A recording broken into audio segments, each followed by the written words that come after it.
আল্লাহ পাক রব্বুল আলামিন 7 শ্রেণীর ব্যক্তিকে তার আরশের নিচে ছায়া দিবেন। কয় শ্রেণীর বলেন? 7 শ্রেণীর ব্যক্তি। বুখারী শরীফের 660 নম্বর হাদিসের বর্ণনা, সাবাতু ইযিল্লুহুমুল্লাহু লা ইযিল্লু ইল্লা যিল্লাহ, আল ইমামুল আদিল।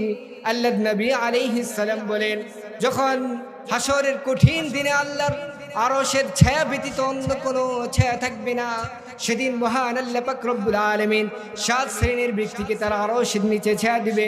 1 নম্বর হচ্ছে আল ইমামুল আদিল, ন্যায়পরায়ণ বাদশা।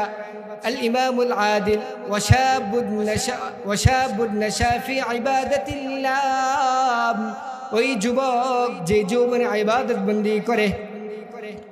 ওয়ারাজুলুন কলবুন মুআল্লাকুন ফিল মাসাজিদ, 3 নম্বর ব্যক্তি হচ্ছে ওই ব্যক্তি যার অন্তরটা সবসময় মসজিদের মধ্যে লেগে থাকে।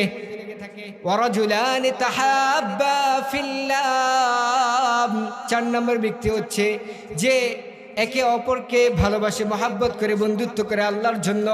ওয়ারাজুলান তাহাব্বা ফিল্লাহ ইজতামাআ আলাইহি ওয়া তাফাররাকা আলাইহি, এবং আল্লাহর জন্য দুশমনি করে, আল্লাহর জন্য মহব্বত করে এবং আল্লাহর জন্য অপরের সাথে, আল্লাহর জন্য একে অপরের সাথে বন্ধুত্ব করে, মহব্বত করে এবং আল্লাহর জন্যই শত্রুতা পোষণ